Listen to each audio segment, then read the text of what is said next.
We're here in the George Washington National Forest. We are about to conquer the Southern Traverse IMBA Epic. The Southern Traverse is the southernmost portion of the Shenandoah Mountain Trail, which in its entirety starts about 8 miles northwest of here at the edge of the Ramsey's Draft Wilderness area. The Southern Traverse boasts about 15 miles of ridgeline single track and 4,000 feet of descending. The full loop that we're gonna do today is 36.4 miles total. We'll start by pedaling 4 miles up Benson Run Rd up to the ridgeline, take the ridgeline to where it ends, then drop down onto Deerfield Valley Rd and pedal the pavement back to where we are now.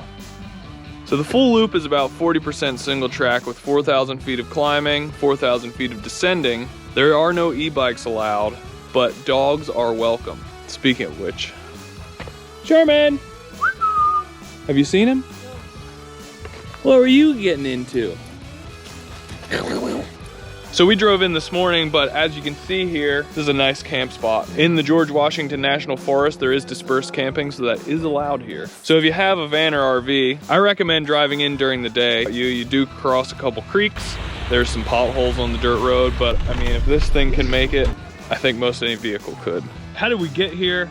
It was actually really easy. Coming from Roanoke, we took 81 north to Staunton, then hooked left and headed west for about 35 minutes, super easy. It should be known though that that is your last heavy concentration of civilization. So if you're coming here to camp and you need to get supplies on the way or you need to get gas, that's where you're gonna wanna do it. So plan accordingly.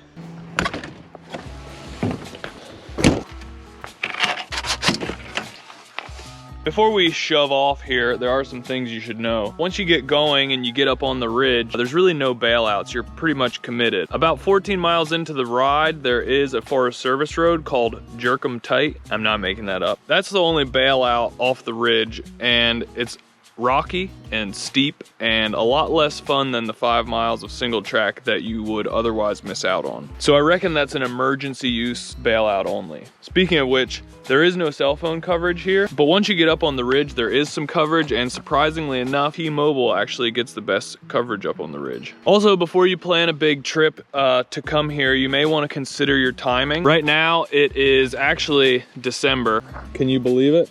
Because it's December, there won't be a lot of overgrowth. The trail will be pretty clear, mind a few downed trees or whatever from some storms.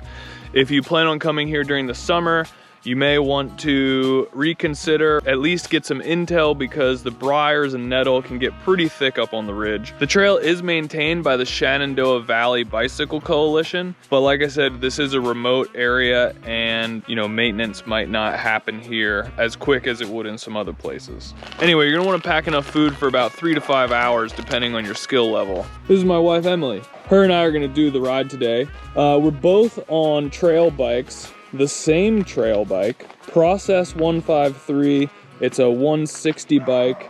Not sure exactly how it's gonna be. It may be a little bit too much for the trail. This area is characteristically kind of rocky, so that may influence your bike decision. This bike is a heck of a lot of fun and definitely has enough suspension to kind of flatten all that out. So aside from food, the only other thing I would suggest bringing is either a GPS file, or I have the Mountain Bike Project app with the trail downloaded. That's where we are, Southern Traverse, IMBA Epic. Boom, there's our loop. So we're dialed and ready to do this thing. All right, see you, Mr. Beaglesworth. Be back in a couple hours. 4 miles up Benson Run Rd here, and then it's all ridgeline.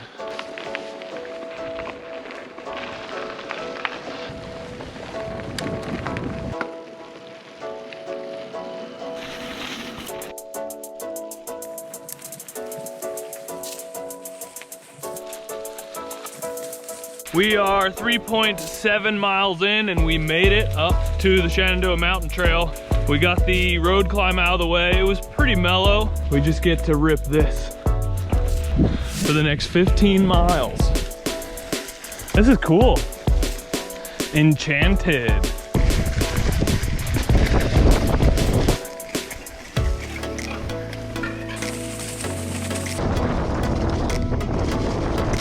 Got some super narrow bench cut, very iconic East Coast backcountry. Pretty sick.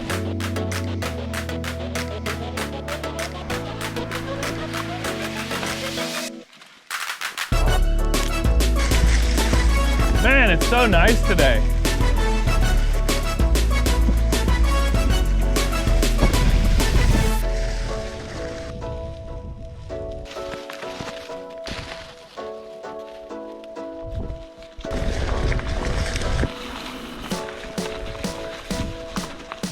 See that view?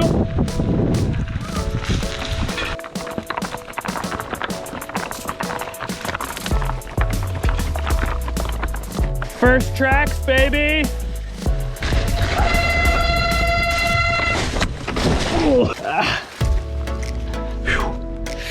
Man down. 211 in here. Have a little snack stop. So far, no problems with the intersections or anything. Lots of yellow blazes throughout the trail, so it's been pretty much a cakewalk. I just checked MTB project, and as you can see here, it looks like we are getting really close to the end, getting really close to that final descent down to the road. So we just gotta keep plugging on, Em. Beautiful day. The only thing that is unfortunate about not wearing sleeves is some of the scrub oak is pretty stingy. Gives you the slaps when you're really hauling balls. And when you're going slow, it really slaps you.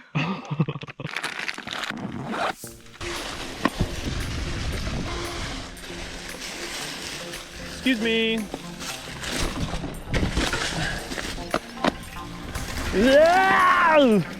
Those are straight up pickers. You got it. Nice, nice. Okay, just stopping because pretty sure we just crested the last little punch. We're right there on the elevation profile. It's looking like it's all downhill from here. 16.3 miles in, and then it's just taking the road home. So you want to lead it?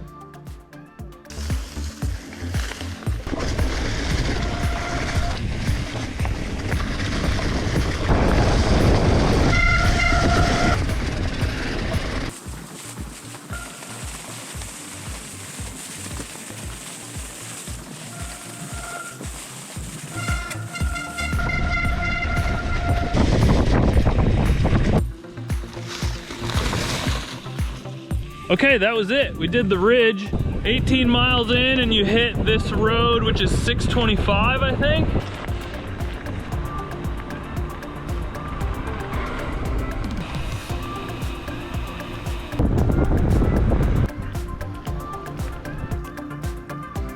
All right, left-hand turn. So this is one of the 4 turns on the loop. From the parking lot, you go up the road, turn left, jump on the ridge trail. Take the ridge trail to 627, turn left. Then you turn left onto 629, Deerfield Road. And now we'll turn left in 16 miles on the Benson Run Road. Kind of like NASCAR.